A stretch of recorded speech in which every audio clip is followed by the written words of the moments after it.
Hello friends, welcome back to my YouTube channel government job insiders. And आज हम discuss करने वाले हैं United India insurance company limited में स्केल 1 ऑफिसर्स की रिक्रूटमेंट का नोटिफिकेशन है।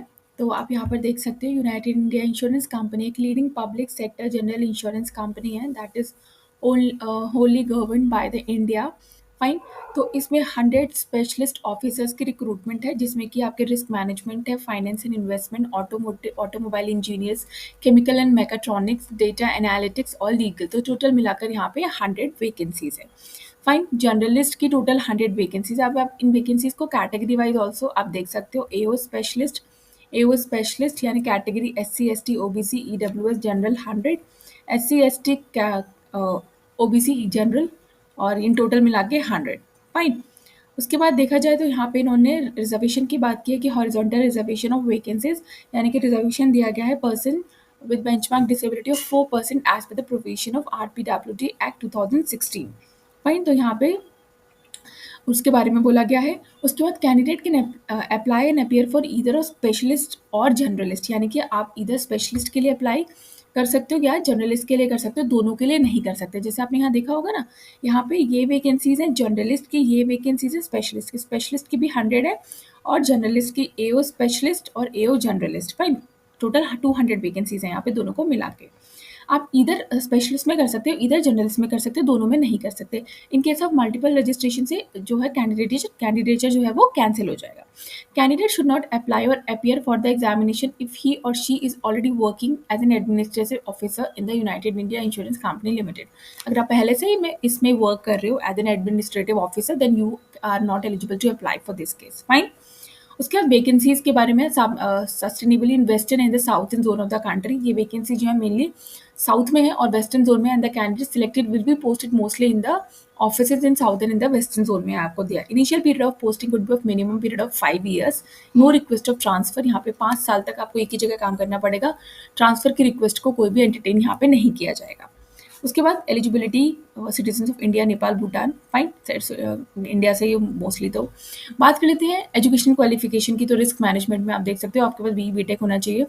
इन एनी डिसिप्लिन में आप अप्लाई कर सकते हो। पोस्ट ग्रेजुएशन है अगर रिस्क मैनेजमेंट में, ठीक है। BE BTech किसी में भी हो, लेकिन पोस्ट ग्रेजुएशन रिस्क मैनेजमेंट में, या फिर ME MTech हो इन एनी डिसिप्लिन में, लेकिन पोस्ट ग्रेजुएशन हो रिस्क मैनेजमेंट में। उसके बाद फाइनेंस की बात करें तो आपके पास ICAI या कॉस्ट अकाउंटेंट ICAA है, या फिर BCom with 60% मार्क्स होने चाहिए फ्रॉम द रिकॉग्नाइज, या फिर आपके पास MCom होना चाहिए from the recognise university. Automobile की बात करें तो BE BTech या ME MTech होना चाहिए इन द रिलेटेड ट्रेड, यानी कि ऑटोमोबाइल इंजीनियरिंग। केमिकल की बात करें तो BE BTech मैकेनिकल में या मैकाट्रॉनिक्स में या केमिकल में होना चाहिए 60% मार्क्स, या फिर ME MTech मैकाट्रॉनिक्स या केमिकल इंजीनियरिंग में होना चाहिए। डेटा की बात करें, data analytical specialist BE BTech होना चाहिए। Computer science, computer application IT, graduate in statistics, data science, actuarial science, ठीक है, फ्रॉम द रिकॉग्नाइज यूनिवर्सिटी।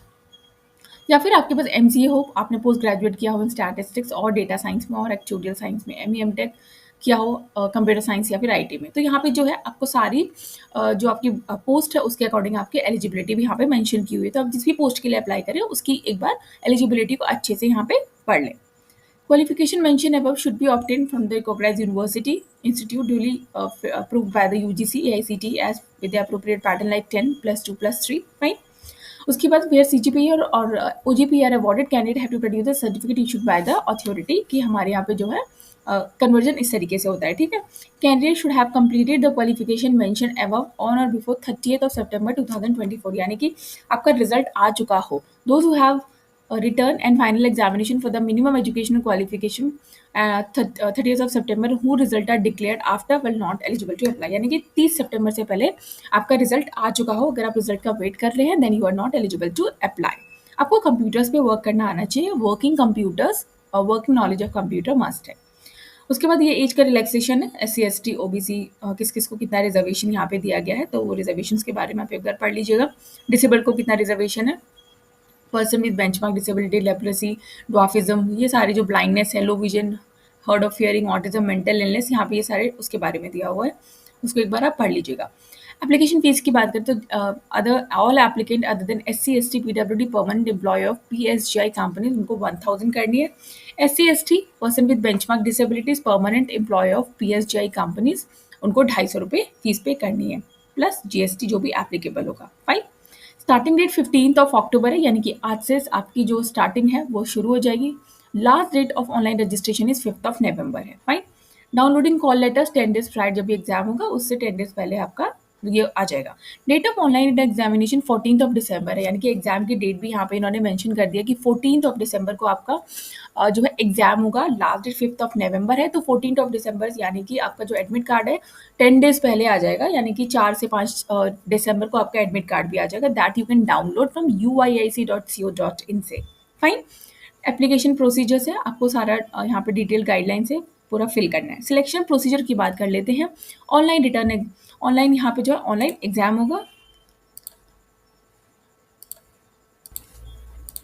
या तो यहाँ पे आपका जो है ऑनलाइन एग्जामिनेशन होगा। ये आप देख सकते हो स्पेशलिस्ट के लिए रीजनिंग होगी आपकी, इंग्लिश लैंग्वेज है, क्वांटिटेटिव एप्टीट्यूड है, general awareness with special reference to financial sector, computer knowledge है, and additional test to assess technical and the professional knowledge of the relevant discipline. Fine. जिस भी trade से जिस भी जैसे रिस्क मैनेजमेंट है तो आपसे वहाँ से क्वेश्चन होगा, ऑटोमोबाइल है तो ऑटोमोबाइल से क्वेश्चन होंगे।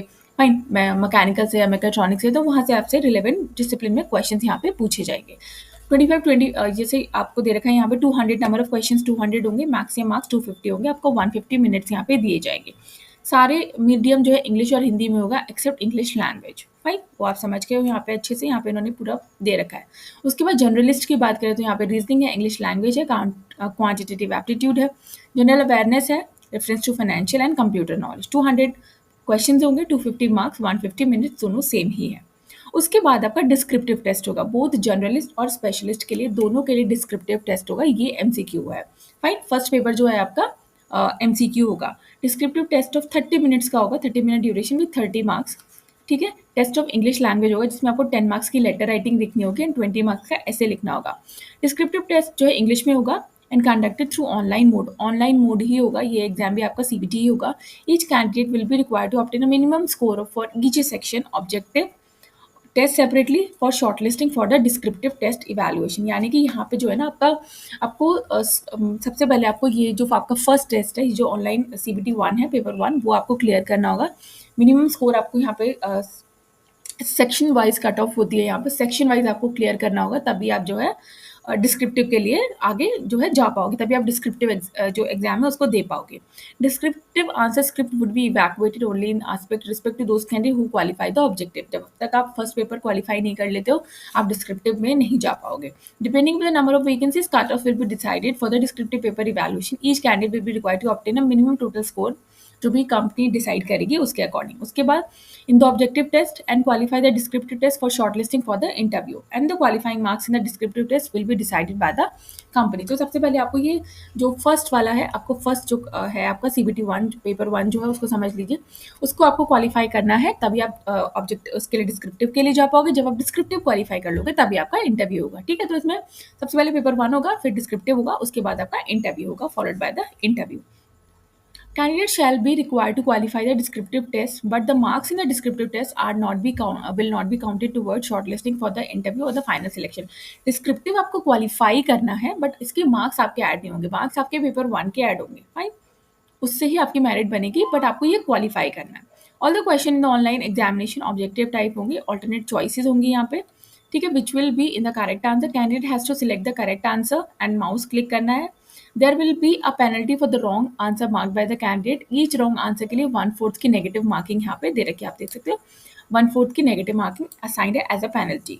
There shall not be any penalty for the unanswered questions. The alternative option that is clicked on will be highlighted and will be treated as answer that to that question. There will be a section wise cut off in each section and overall cut off in each section। एक तो आपको section wise cut off भी clear करना है, अगर आप descriptive के लिए एलिजिबल तभी हो पाएंगे, और आपको ओवरऑल कट ऑफ भी यहाँ पे क्लियर करना है। Score of online examination will B obtain bye adopting the following, यानी कि number of question answered correctly bye the candidate, the correct scores obtained by the candidate are made equivalent to take care। Scores obtained by the candidate on any test are equated to the base from the considering the distribution of the scores। आप ये समझ के होगे कि यहाँ पे किस तरीके से मेरिट बनेगी। Five. Test wise scores and scores on total is reported with decimal point up to 2 digits तक यहाँ पे आपके मार्क्स को जो है कैलकुलेट किया जाएगा। ये पर्सन विद बेंचमार्क डिसेबिलिटी के लिए है, तो अगर आप पर्सन विद बेंचमार्क डिसेबिलिटी है तो आप यहाँ पे पढ़ सकते हो। Fine. During an exam at any stage, if it is found that the scribe is independently answering the question, the exam session will be terminated and candidate's candidature will be cancelled. Fine guidelines for impaired के लिए ये guidelines है person with benchmark disability 40% से ज़्यादा अगर disability है तो। उसके बाद डाउनलोड कॉल लेटर को डाउनलोड करना है, इनकी ऑफिशियल वेबसाइट है, इसका link I will provide you in my description box, from there you can also download that. सबसे पहले आपको रजिस्ट्रेशन करना है, ठीक है, पासवर्ड और वो सारी चीज़ें आपको मिल जाएंगी, फिर आपको फॉर्म अपना फिल करना है।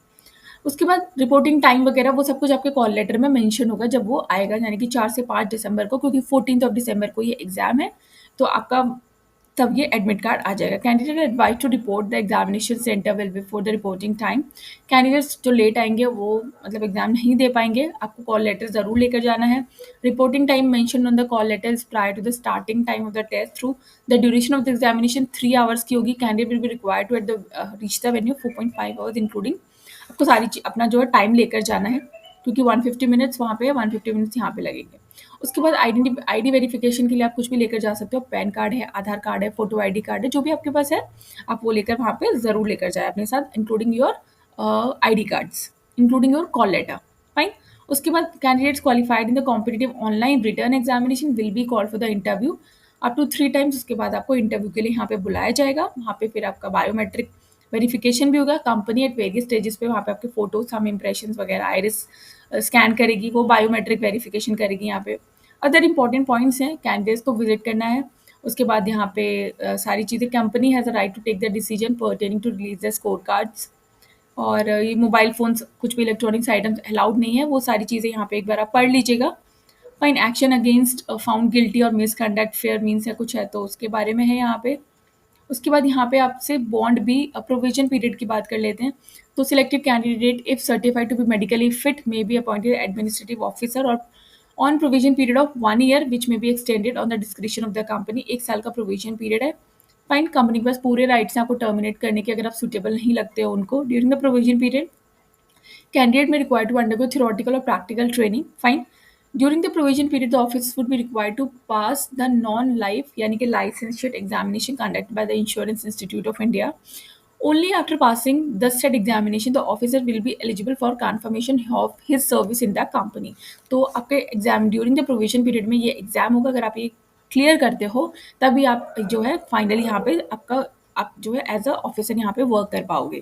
Fine. Only after passing the examination आप एलिजिबल हो पाओगे for the confirmation your service in the company. Failure to pass set the examination within the extended probation period will render the official officer liable to be terminated from the service on expiry of the period so specified. यहाँ पे आपको bond भी fill करना पड़ेगा before joining professional. The selected candidate for appointed on regular pay rolls of the company will be required to give minimum period for a minimum period of 5 years including probationary period. Fine.